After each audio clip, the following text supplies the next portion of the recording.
Olá, bom dia. Seja bem-vindo ao videocast Escutando Sentimentos, uma produção do Grupo Espírita Esperança, o GESP de Camaragibe. Eu sou Juliana e hoje nós vamos estudar o livro Mereça Ser Feliz, psicografia de Vanderlei Soares de Oliveira e com autoria espiritual de Hermãos Tufo. Hoje, para ajudar conosco, temos as nossas amigas Dena Irã. Seja bem-vinda, Dena. E nossa amiga Olá! Viviane Dio. Seja bem-vinda, Vivi. Obrigada pela participação, pelo convite. E nós estamos aqui, né, nessa manhã de sábado para estudar o capítulo 28, de título Reféns do Preconceito. Convido a vocês a estudarem aqui conosco, a estarem aqui conosco. Não esqueçam de dar o like, e nos seguirem nas redes sociais para ficarem sempre informados sobre as atividades do GESP. Então, dando início ao nosso capítulo, Dena, Hermance fala sobre julgamento, né? Ela, nesse capítulo, e ela diz que nós, por vezes, já não desejamos julgar, mas que ainda julgamos. E ela fala de que nós julgamos por conta do sequestro emocional. O que é isso? O que é sequestro emocional? Bom, é um prazer estar aqui novamente, né, com as meninas e aqui convidando vocês ao estudo, né, desse livro excelente.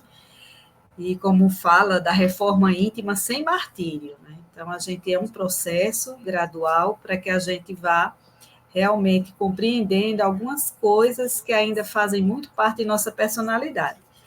E o julgamento é uma coisa assim que está muito intimamente ligada a gente. E aí se pergunta muitas vezes, assim, a gente vai deixar de julgar?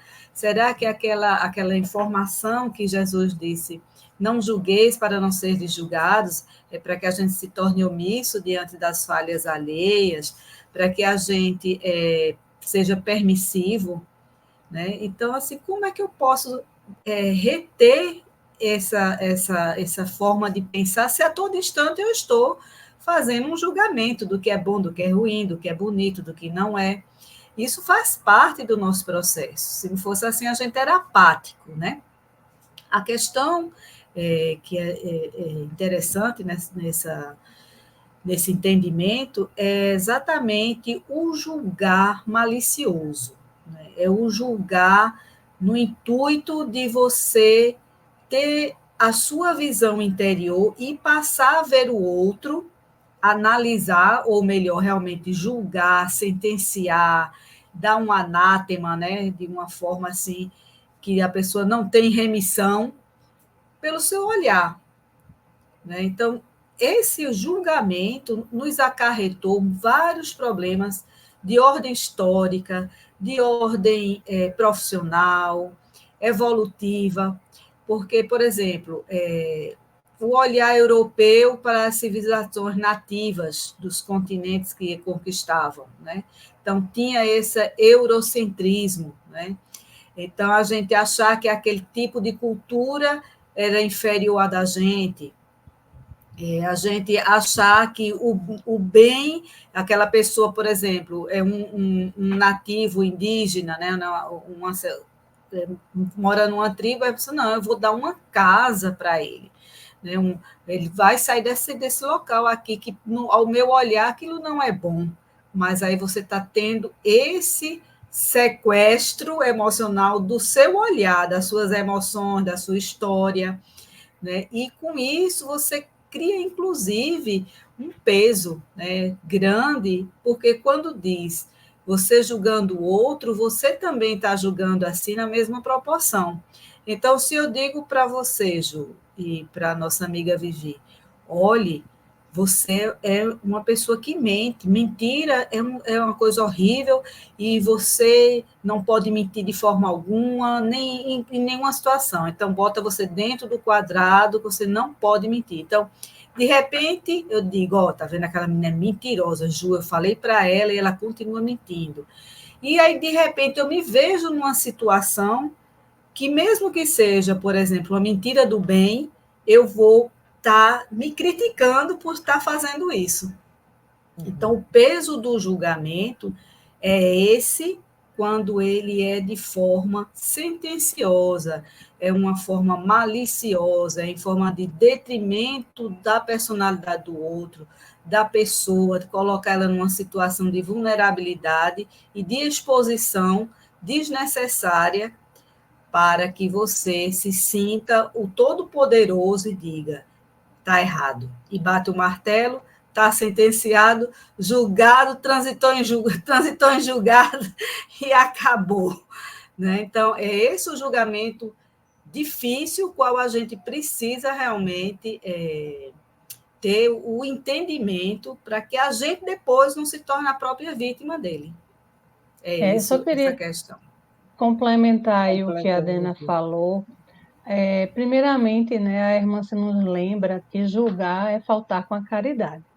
Ela já traz aí essa questão de que se desejamos ser pessoas caridosas, então a gente precisa aprender a não julgar. Mas aí a grande pergunta que ela deixa, né, que ela nos traz logo no início do capítulo, é como é que a gente não vai julgar o outro ou as ações do outro se a mente sozinha ela já está ali, a pessoa está falando, ela já está julgando, mesmo que você saiba que não É é verdade. certo, que é falta de caridade, nós, a mente antecipa, né? Ela vai e julga sem você querer até. Então, É. assim, tudo tem a ver, e ela traz com muita propriedade no capítulo, com o nosso estágio evolutivo. Né? A gente ainda não está preparado para o não julgar. E também a gente ainda não consegue dominar a nossa mente. Quando a gente não se conhece, a gente não consegue entender a nossa mente e a gente não consegue dominar esses pensamentos. Né? Então, quando ela fala desse sequestro aí, mental, é que ela fala, ou emocional, Emocional, sequestro emocional, emocional. pronto, também tem a ver com isso, porque a gente vira refém da nossa mente.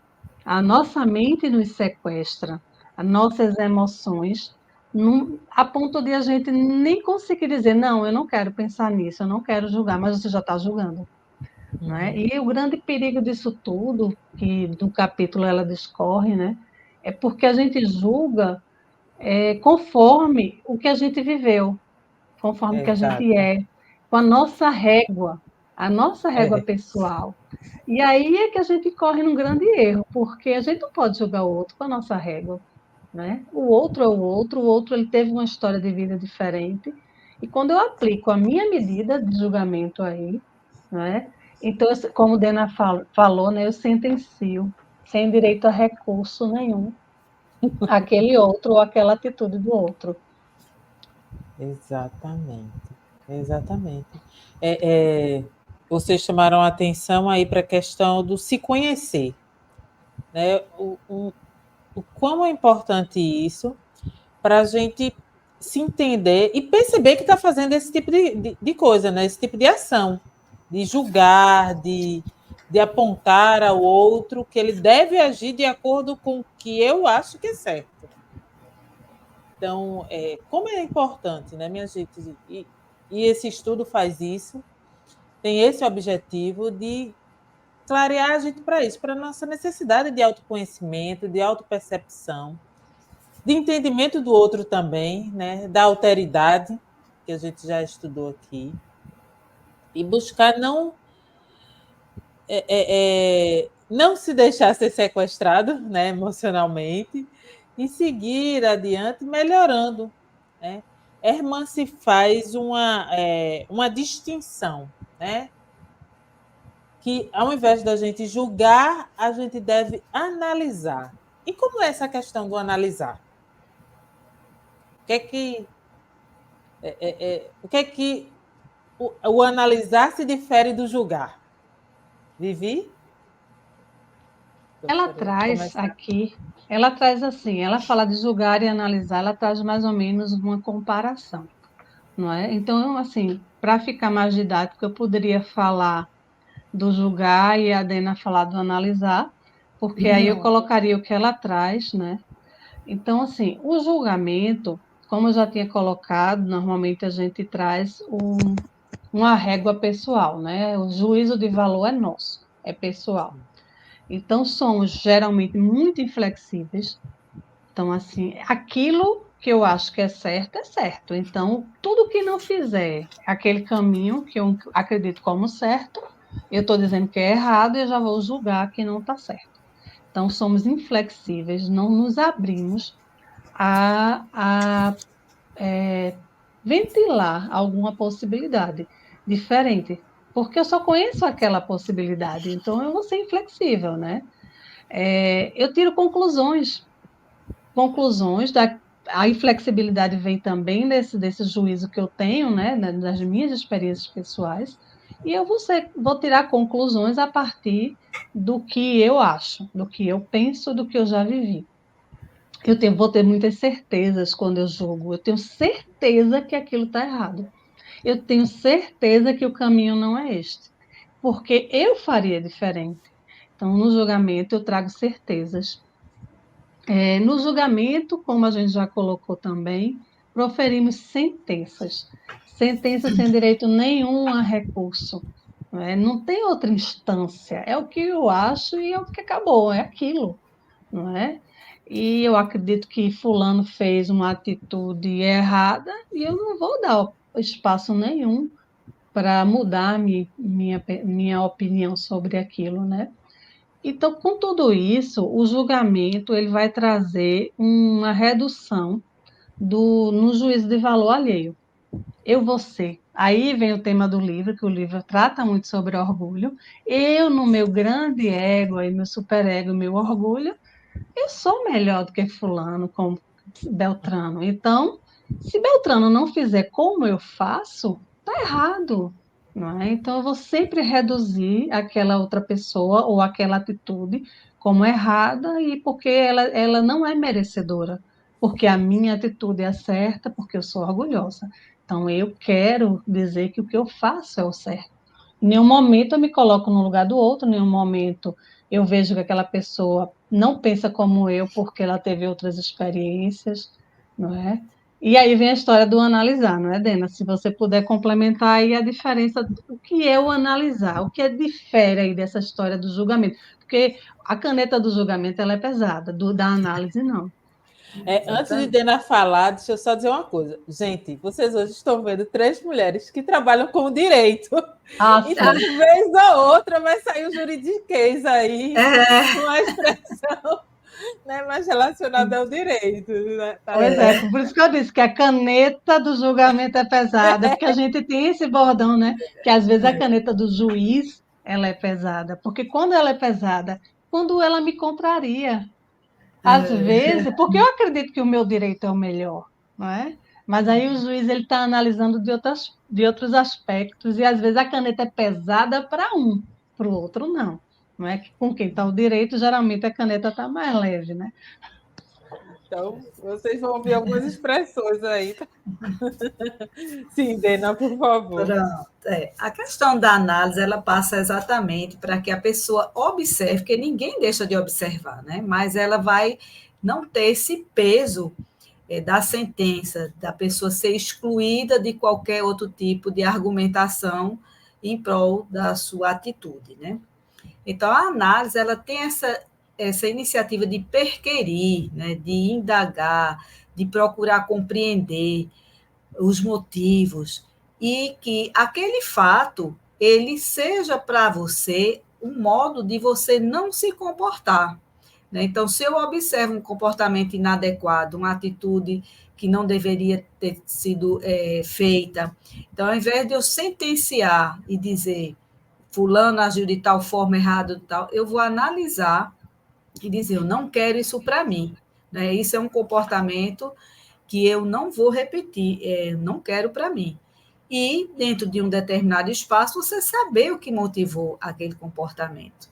Então, por exemplo, você está num público, um atendimento público e alguém lhe distratou, será que essa pessoa, antes de chegar para lhe atender, não passou algumas dificuldades antes de chegar e ali foi a gota d'água?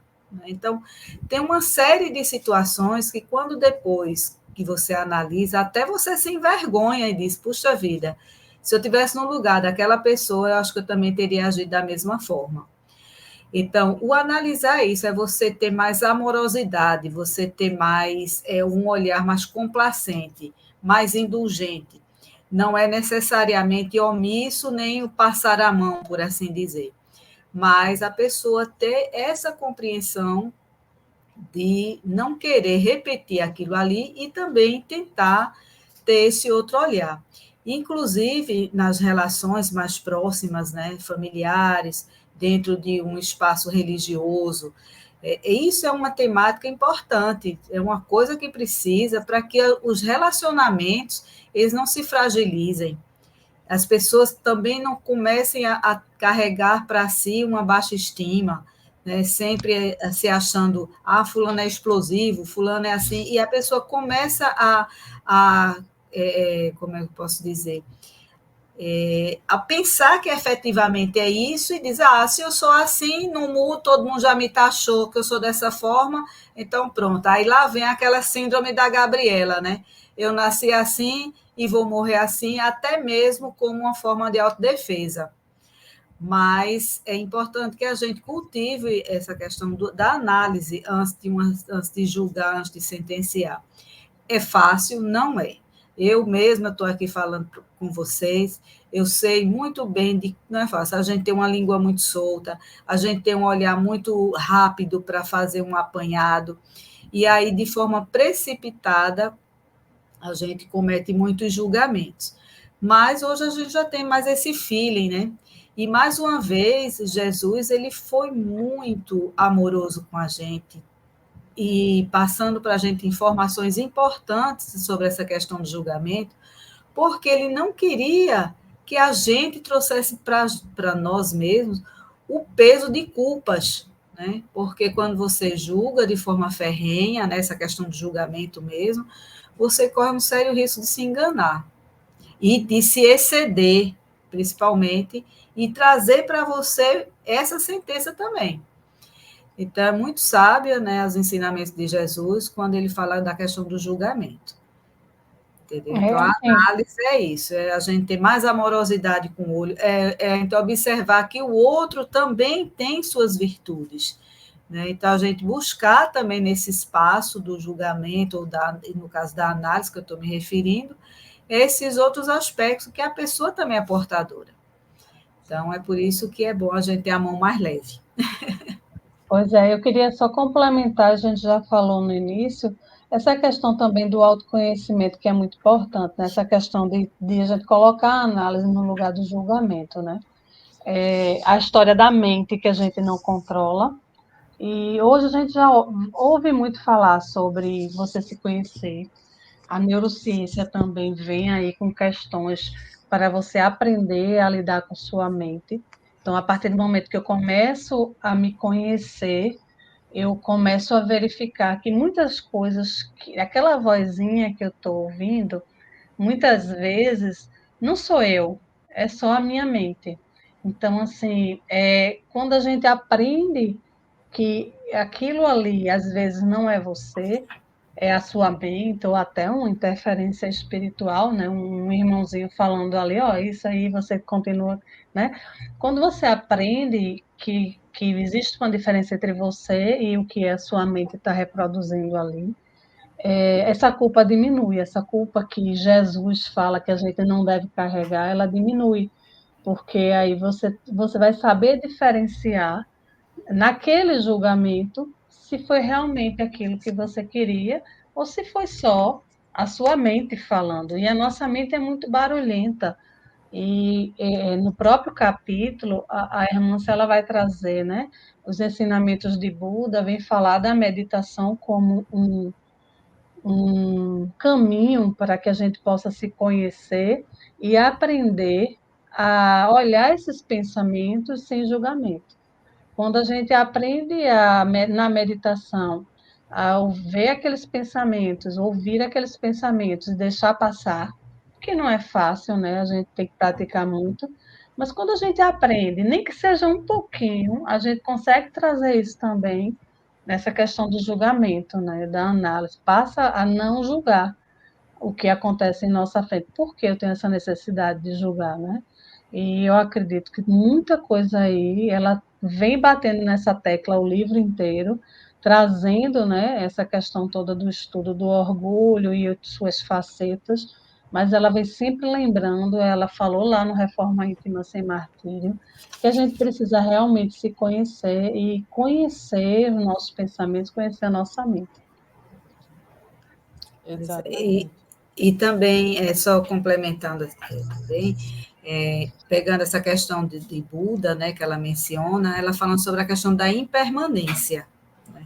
Então, a gente saber que nada é fixo, nada é permanente, porque uma atitude hoje refeita por mim, por exemplo, que não foi uma atitude legal, mas na frente tudo isso é revisto, as coisas podem ser modificadas. Então, a impermanência faz parte desse processo da gente evolutivo, porque é uma forma exatamente da gente se aperfeiçoar. Você não vai ficar o tempo todo fixado numa atitude, nós somos um conjunto de fatores, um conjunto de vivências, seja essa vivência atual, né, como também das outras. Então, a gente, se fosse passar por um julgamento terreno, fazendo todo um retrospecto das nossas vidas, íamos ver que nós somos somatórios. Então, tem uma coisa ali que lhe beneficia, né? Que lhe dá uma sentença menor, ou que você, no júri, lá o pessoal vai e diz, não, isso aqui vamos melhorar, isso aqui já cobriu o que Tem um a pena atenuante, maior, né? tem o atenuante, enfim. Então, se hoje a gente tem esse julgamento, se a gente tem esse olhar na justiça material, imagina a justiça divina, que nós estamos caminhando em busca das virtudes iniciais dentro do processo da humanidade.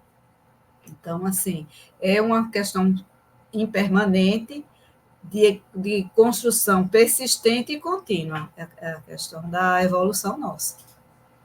Exatamente, meninas, isso mesmo. Porque essa questão de ser contínua, a gente a cada dia vai aprendendo um pouco mais sobre a gente, sobre o outro, né? Vai modificando as relações. A forma da gente se relacionar, né? Então vamos nos modificando. Herman se diz aqui no livro, ela diz os elementos que compõem, né, os alicerces para que você possa não julgar, analisar, né? Aí ela fala de assertividade, como é difícil a gente ser assertivo, né? Ela fala de alteridade, que a gente já estudou. Ela fala de abnegação também. Lealdade, complacência e amor. Tudo que a gente precisa aprender para agir, né, para com o outro, para conosco também. Né? Acho que quando a gente age com complacência, né, ou com lealdade com os nossos princípios também, a gente olha para o outro de outra forma e a gente não projeta no outro aquilo que o que a gente é. Né? A gente deixa que o outro seja ele, e não que ele seja um reflexo nosso. É isso, acho que é isso que a irmã se vem também nesse capítulo nos ajudar a entender, né? Para a gente sair desse preconceito. Ela ainda fala de entendimento, cooperação, benevolência e elevação. Desculpa. Benevolência, eu acho que é a palavra também primordial. Inclusive no ditado popular, né? As pessoas dizem, quando você aponta julgando, tem 3 dedinhos para você. Né? Então, é exatamente isso, essas trocas, né, que acontecem. Então, não julgueis para não ser julgados, porque será julgados na mesma proporção, né, como você julga. E isso é uma coisa assim, importantíssima dentro das relações pessoais, dentro das relações até internacionais, né, como a gente vinha falando antes, toda essa formação da sociedade da gente né, em destruir a cultura do outro, os espaços do outro, foi muito em função desses julgamentos sobre a ótica pessoal, sobre esses comportamentos, né, que ainda hoje a gente vê se perpetuando. Então, se é bom para mim, eu nem pergunto se vai ser bom para a Juliana, porque o que é meu, o meu está certo. Aí eu vou lá e vou querer modificar completamente o entorno de Juliana, o modo do pensar dela se vestir, de onde ela mora. Então, isso aí é muito sério, isso. Eu acho que é importante a gente dizer também, desculpe se eu estiver me antecipando aí, Ju, mas que quando a gente fala aí, né, da benevolência, desses alicerces, aí ela coloca um exercício no capítulo bem interessante. Ela diz que a gente pode começar a aprender a primeiro olhar o lado bom do outro, né? Então, assim, priorizar sempre. Quando dá vontade de julgar, a gente vai, em vez de dizer o lado ruim, que é o nosso reflexo, né?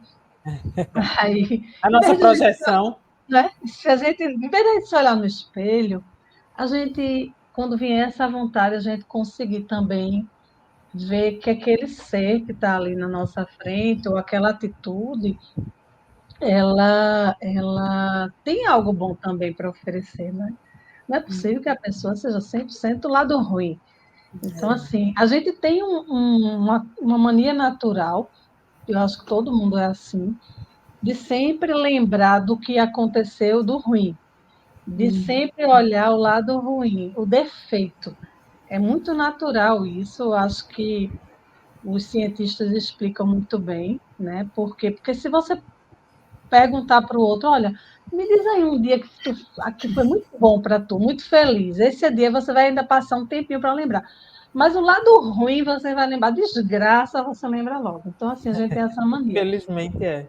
Infelizmente é assim, né? Então, ela coloca, né, nos convida nesse capítulo, e eu acho muito interessante a gente deixar aí para o pessoal que está assistindo, e quem puder ler o livro, melhor, né? Porque aí cada um vai ter a sua conclusão. Mas esse exercício de quando der aquela vontade de falar mal, ou de pensar mal, ou de julgar, eu ver, poxa, mas fulano ali, ele é um lutador, fulana é uma guerreira ali, olha a vida de fulana como foi difícil, como é difícil, né? E ver o lado bom, né? E tentar se colocar no lugar do outro, agir com essa autoridade, né? Pois é, o olhar amoroso. Eu me lembro agora de uma historinha, muita gente já conta isso, principalmente em sala de aula, por exemplo. Quantas professoras, né, que tiveram filho, tiveram a sensibilidade, tiveram essa benevolência, esse olhar amoroso para um determinado aluno considerado sapeca, hiperativo. Então, já ouvi muitas vezes de professoras, ao perceber esse perfil dessa criança, ao invés de estigmatizá-lo, colocar ele sob julgamento dos coleguinhas, servir de chacota, pegou essa criança e colocou do lado dela e pediu para ela fazer alguma atividade. Vá pegar uma caderneta, quando na época se fazia chamadas, né? Vá, me auxilie em tal situação.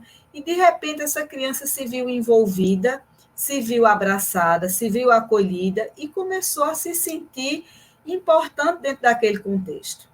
Não é? Outra questão também hoje, quantas descobertas em termos comportamentais a gente está tendo agora, né? Quantas pessoas eram taxadas de inquietas, de maluquinhas ou qualquer outra coisa, quando de repente se diagnostica que tem autismo ou que tem TDAH, e o olhar vai sendo diferenciado. Então, tudo isso, além da ciência colaborar para alguns esclarecimentos, tem a questão da sabedoria pessoal, de ter esse olhar de amor. Porque quando você desmerece o outro, você tem gente que tem aquele sangue, né? Aquela vontade de ficar catando o erro para apontar, né? Fulano errou. Chega que enche a boca. Olha, quem foi que fez isso? Ah, não fui eu, não, foi fulano. Aí sempre, né, se enche daquela situação. Então, assim, o convite do estudo do capítulo é para isso, é para que a gente ponha um freio nesse olhar pesado, né, da sentença, do julgamento, para ter um outro olhar sobre análise, até para o seu próprio comportamento mesmo, né? Quantas vezes a gente age em fruto, às vezes, de muitas educações rígidas. Tem uma pessoa bem conhecida minha, que eu achei que ela anda bem agitadinha, bem assim, apressada, mesmo que as pessoas não estejam pedindo a ela nada apressado. Aí, uma vez, conversando com ela, dizia que isso na infância, o pai falava assim, vamos, ande, ligeiro, vá, olhe, que coisa, você anda muito devagar. Então, ela pequenininha, ela andava assim, bem apressada para atender ao pai, aquela agulha toda afobada. Continuou assim. Ela já chega no trabalho assim, agitada, correndo. Eu disse, o que foi? Está apressada? Perdeu alguma coisa? Eu falei, não, e eu estou assim correndo? Assim, tá, ela vai, respira fundo. E vai. Então, assim, é tanta história, né, para você estar julgando com muita força, né? Então, é isso. O convite é isso que a Irmãs faz para a gente analisar mais do que julgar. Exatamente. E, meninas, já deu a nossa hora. Eita! É rapidinho. É rapidinho. Está passando muito rápido esse programa. Eu já falei com vocês o que é que vocês têm que fazer aí. Né? Colocar aí nos comentários, pedir mais tempo para a gente poder estar aqui conversando e debatendo sobre esses assuntos que são bem interessantes, tá? Agradeço a participação de vocês nesse sábado de manhã, né? Que seja um fim de semana muito proveitoso. Antes de sair daqui, né, do nosso vídeo, eu peço que você dê o like aí no nosso vídeo, compartilhe, né? Compartilhe nas suas redes sociais, no WhatsApp, no Instagram. Também curta, né, e siga a nossa página no Instagram, que é o GESP. E lá você vai ter várias informações, como entrar em contato com a casa, né, caso queira fazer atendimento. Ou, se quiser ir nos visitar, né, todos os domingos, a partir das 5 horas da tarde, nós temos palestras. Tá? Então, fiquem à vontade aí e conhecer o GESP. Vivi, muito obrigada pela colaboração de hoje, por estar aqui conosco hoje. Eu que agradeço você que está nos assistindo, que acompanha esse estudo e convido, né, reforço aí o convite que Juliana já fez, deixa seu like que é muito importante e se perdeu algum capítulo aí, algum estudo, volta aí, tem uma playlist imensa aí no YouTube do Reforma Íntima, do Mereça Ser Feliz, a gente tem muito assunto legal. Se você gostou, se você chegou pela primeira vez e é o primeiro programa, volta aí, que tem muita coisa boa para vocês. Exato. Dena, muito obrigada por estar conosco nessa manhã de sábado. Eu é que agradeço, fico muito feliz e convido realmente vocês a darem esse like e a estudarem, né? Porque é muito importante a gente ter conhecimento e nos esforçarmos por aplicar no nosso cotidiano. Então, ó, abração para todos. Tchau, gente. Um bom fim de semana. Obrigada.